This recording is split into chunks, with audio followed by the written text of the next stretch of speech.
This is Certified Hustle. I'm your boy Ray Measy. I gotta go and be out niggas, bro. I got an upcoming artist. In my opinion, she one of the hidden gems in the city, bro. Like on dogs. Like y'all definitely gotta go tap it. I got my homegirl Gigi up here. Still word, family. What's up? What's up? Bring him like Casey. Is okay? Yeah, that's me. All right, what's up? Right for me. Alright, it's your first time here. Actually, it's your first interview in general. Yeah, it is. Yeah, nah, so I gotta dive into it. Where'd you grow up at? I'm from Everett. Strictly Everett. A lot of people like mistaking me for being from Boston, but no, I'm from Everett. Yeah. Grew up, born and raised there. Yeah. So take me back to like growing up, right? You growing up in Everett. What was it like to you growing up in Everett? I mean, it's very like nothing really happens out there. It's boring. But besides that, I mean, I've always been to myself, so I had to like kind of continue that on as I grew up. But I've only, like I said, I'm from Everett, but most of my life I've been in and out of programs, in and out of DCF, so I wasn't really like home like that until I turned 18, which is like, about to be 3 years ago. So. Yeah, so you had like, I know you said DCF, so was it like family issues and stuff like that? Family issues and me just getting into stupid trouble, not wanting to go to school, stuff like that. But definitely took a toll on my life because, like, damn, I missed out on so much stuff. Like, I see everybody that grew up that wasn't in the system that is doing a little bit more than me. Yeah. But it's like, it doesn't mean like it's gonna like stop me forever. I can always like go back and pick up where I left off, you know? Yeah, well, you already got it. So you live with one parent or like? Yeah, it was just me and my mom. Okay. What is, I don't want to do a deep dive, don't want to talk about it, but like, what was some of like the issues you were going through as a kid, like growing up? A lot of, this is me and my mom, we don't get along because it's just me and her. She's the only child, I'm the only child. So it's like, we bump heads back to back. And it's like, every little thing, like, we just get on each other's nerves so much as like we cannot stand to be around each other as much as like a kid and a parent should be. Yeah. So if my mom wasn't taking care of me, my grandmother was. So my grandmother was old, it was hard for her to take care of me. And it's like, as soon as DCF and the system came into play, like it was pretty much like a little bit easier for me to go with them, for them to take care of me instead of my grandmother. But yeah. And then like, I don't have my dad around. My dad like was in and out of the picture. So then like when I got older and like things just kind of got a little bit worse because like now I'm really understanding why he's not around, like the stuff that he's doing, like that I don't want to follow after, and like just a lot of stuff like that. At what age would you say you started realizing that? Probably when I turned 11 or 12. Okay. So when we was 11, 12, that's around like middle school and stuff. Yeah. Damn. All right, so bring me up to, I actually like your middle school years. Like, what was it like for you around that time? Like, I know you get said that for like. Definitely in and out of wanting to be in school. Oh, that's where that started. That's, yeah, like, okay. I started, at first growing up, like, I was going to Catholic school, so I was like, you feel me, private school kid, like, wake up early in the morning, go to, yeah. But then, like, I started going into, like, my middle, like, 10, 11, 12, like, I started hating school. I don't even know what it was, because, like, yo, I know I'm not a dumb shorty, you know? I'm smart, so it's, like, I don't know why, but I just lost my passion for school. I started wanting to, like, not work nothing. Because you have probably a lot of stuff. Yeah. But at the time, I'm, like, I'm not realizing that, like, now that I'm older, now it's like, okay, like, I understand.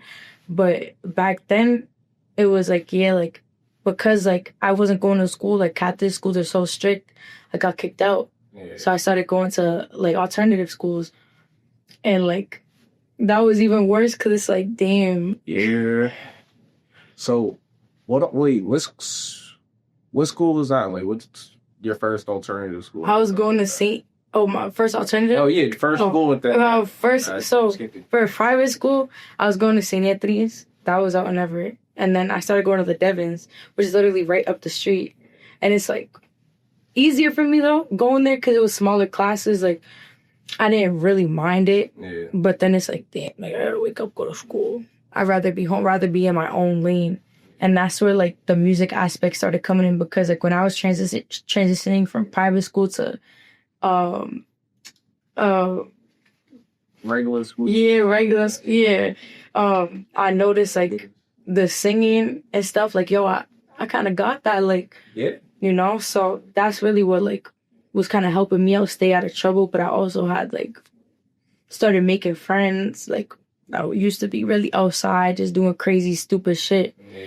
And then I kind of started following their lead. So it kind of, like, took me down the wrong path growing up. But I definitely do regret that because I feel like if I didn't let shit, feel me, like, take control, if I wasn't so misled and, like, easily, you know, I feel like life would have been a little different. I don't get it. I understand this. What age would you say, what was the exact age you started making music? Like, first time I recorded in the studio, I was 14. Damn. So I'm 20 now. I'm about to be 21 in June. Yeah. So yeah, that was my first time. And like right after that, like made my first song. I'm like, yo. I'm like, this is what I'm doing. This is my shit. Yeah, my shit. Yeah, right. So where'd your passion for music come from?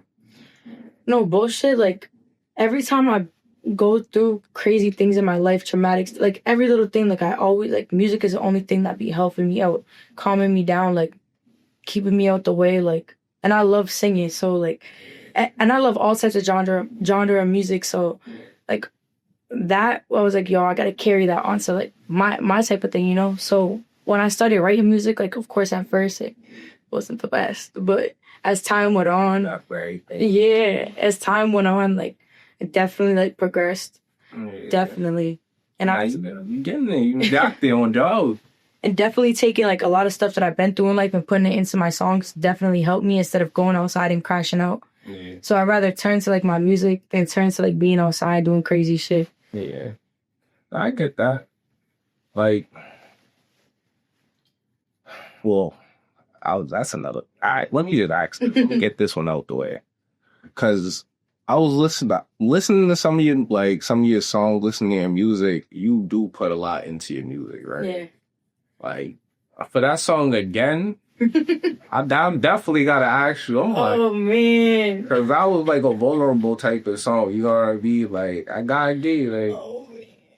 So what was the inspiration behind that? Oh man, I was talking to this kid for a minute.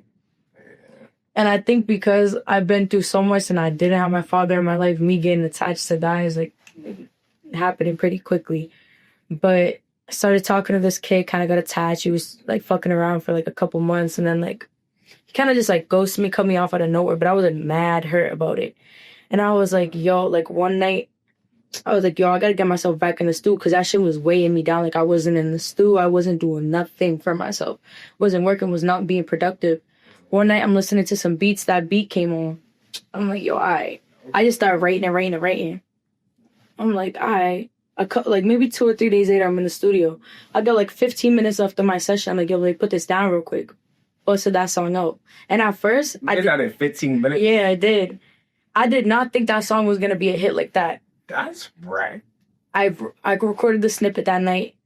The next day, because I love recording. That's one thing about me. Everybody knows that follows me. Anybody that's my friend, I love recording snippets. I don't know what it is, but maybe it's just to look back. But it's like snippets is I dropped it the next day. That's how I found you at first. Yeah, through a snippet. I'm like, nah, this is crazy. But yeah, I dropped it the next day. That shit was going crazy, and then I was like trying to shoot a video for it. I just didn't know what I wanted to do at the time. And then somebody had reached out to me and was like, oh, like, let's do a mic job. I was like, smooth. Had the snippet out, had the song out for a little bit. literally like the day after I dropped the song, I did the mic drop, but I already had the snippet out for like a good month, and it was already causing a lot of traction.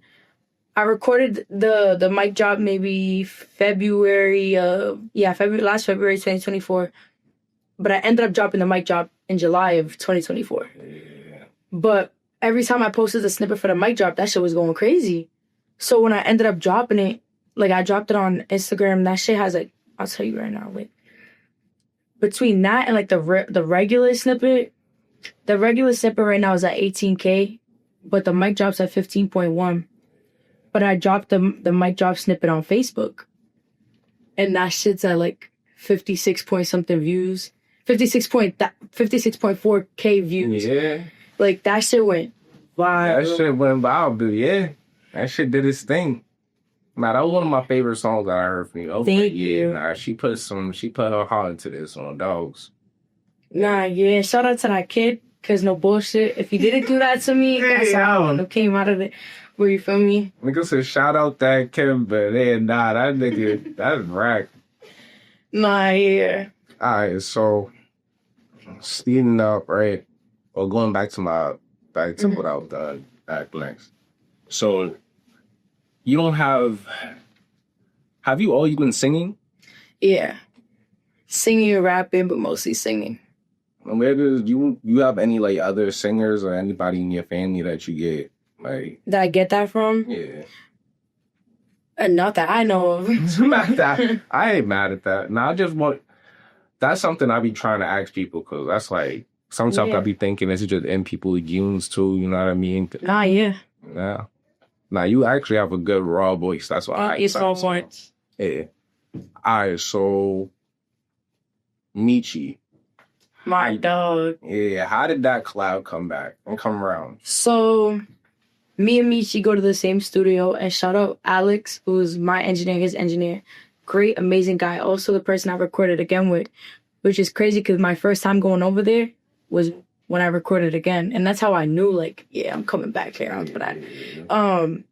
He ended up, Michi posted a snippet, and I've heard of Michi before, but I didn't follow him. I've seen him do work with Jizzle and a couple other Boston artists, but I never, like, you know, like, we never talked before. Posted a snippet on there. I liked it, commented, and I followed him. He hit me up. He was like, yeah, like, we got to work. I was like, definitely. He was like, yo, I got a stew session coming up. Definitely got to slide. So we got on the phone. He sent me a couple of beats from Dior. Shout out Dior, too. Shout out Dior, bro. I still got to get back to him on the whole nother tip. Yeah, Dior. Both songs me and Michi did for his tape were Dior beats.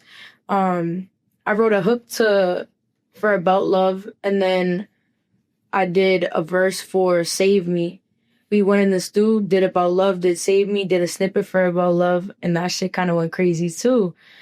And me and Michi after that, we kind of got locked in. Like, that's really my dog. Like that, like, definitely helped me get out there more because when he dropped out on his tape, like CWTFB, like they was talking about it, and they were like, yeah, like she, you know, like it's kind of different to see like an artist that like mostly just raps and doesn't have singers on his songs coming with a female. Yeah, have the singer.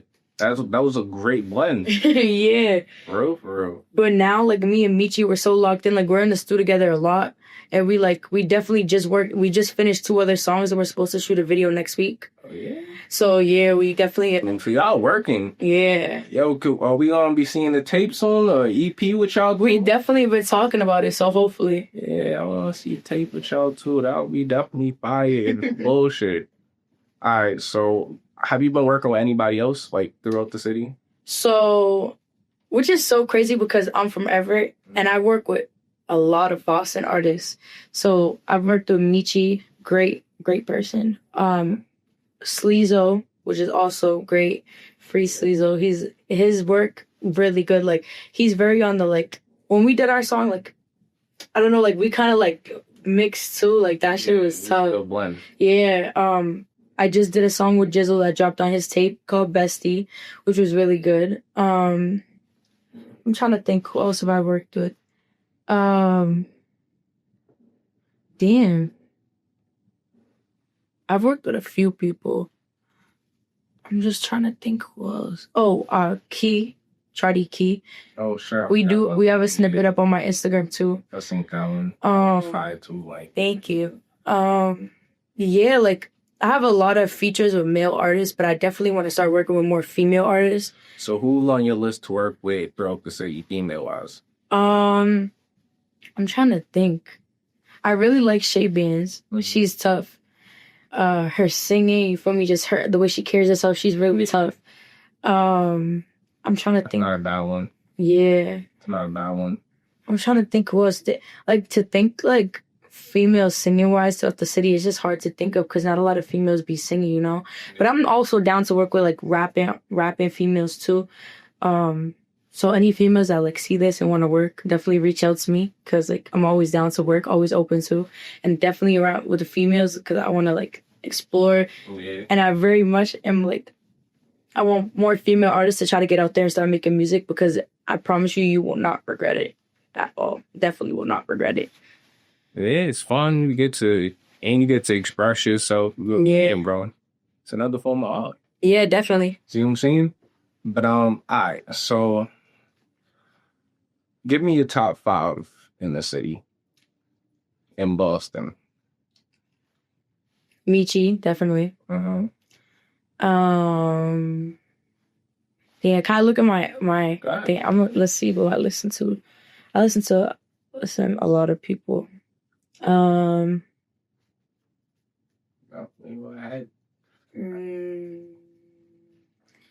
a lot of niggas out here. That's what I'm saying.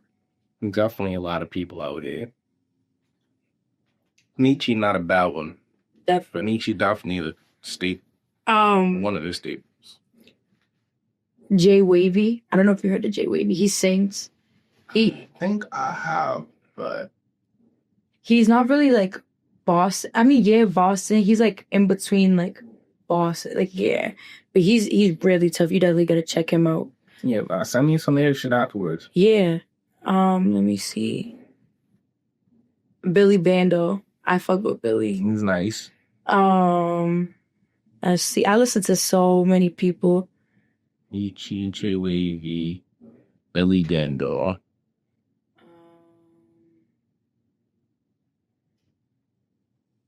Damn, y'all listen to so many people. Really? Jizzle, I really fuck with Jizzle because he's so versatile. Like I could listen to his singing shit and his rapping shit and not get tired of it because like it's always something different, you know. Yeah. Especially with his love shit, like. Yeah, be more creative with it. That's why I'm trying to tell people. You gotta start getting outside your comfort zone. Oh, definitely. I'm going to make, honestly, damn near vulnerable music, niggas. Yeah. You gotta get your feelings out there. Say what, like, you know what I mean? Get a different vibe out there. I feel like people be so scared to, like, try new things, though. That's why.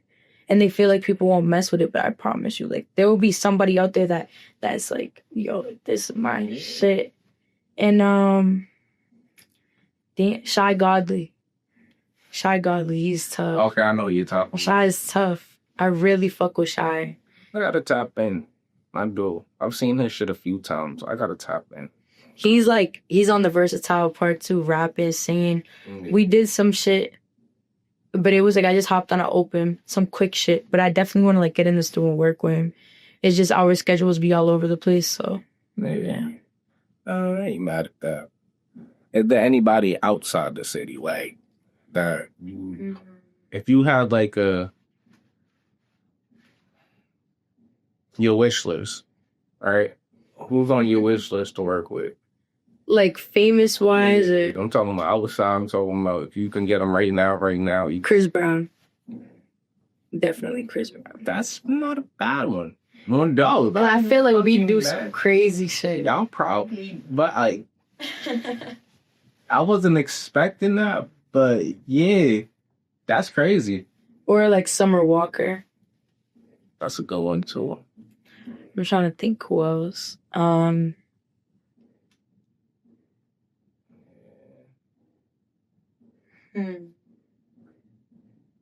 not mad at that. Damn. That's more R&B with. Yeah. And honestly, you got more R&B. I'm not gonna lie, like you're more R&B with it, and I fuck with it. It's different. It's refreshing. Oh yeah, it's definitely like different than what a lot of artists are bringing to the table right now. Because I feel like you see a lot of drill more than like melodic R&B, like Drill, extra aggressive, or whatever. And there's nothing wrong with that, but it's like it's never too much to explore. Yeah, that's why I say it's refreshing when I hear certain songs and certain music. You know what I mean? Because some people, they'll be like, when I tell them, I'm like, yeah, I make music. They think, oh, what do you drill rap? Mm-hmm. It's the first thing. I'm like, no. Yeah. Like, let me put this on for you real quick. And then it was like, oh shit. Oh, nah, that's different. Like, yeah, bro. Yeah. All right, so what's going on with your music? So I'm definitely in the studio 99.9% of the time. Like, I pretty much live there. And like right now, up and low. So I just finished my EP, working with a producer called Slick. He's from Rhode Island. We just did 7 or 8 song EP. So right now I'm just working on cover art. Mm-hmm. And once that's done, I'm going to be dropping that with promo. We're going to get some videos done. Mm-hmm. But they're all singles, which is surprising because I do a lot of features, but they're all singles. Really? Yeah, all singles. A lot of pain shit though. So it's going to hit home. Dogs. Yeah, definitely going to hit home. Yeah, it's very different than a lot of the stuff that I've dropped. But I had to come out my comfort zone, which is not a bad thing, which I do definitely want people to do, which I always promote my friends who make music like, yo, step out your comfort zone. Lead by example. Yeah. So once that's done, we're going to drop. I mean, I've been working on that since like August, like September. So I've been working on that for a minute. We just finished, which I'm so thankful that I have like a good team with me. And shout out to my manager too, because like, yo, if it wasn't for him, like, I wouldn't have that push to like, you feel me? Like, do what I have to do. Because he's definitely like ride or die on my side. Like, he makes sure I get what I need to do done. And like, yeah, I definitely appreciate him and my little team. And I got blooper.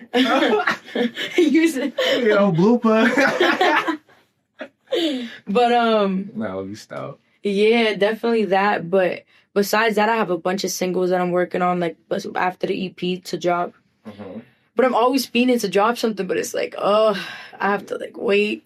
Yeah, you gotta keep your foot on the neck.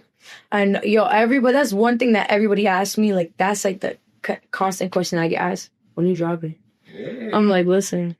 It's coming. Because motherfuckers be wanting it, and yeah, you building a little anticipation, but yeah, you still gotta feed them. Oh, yeah.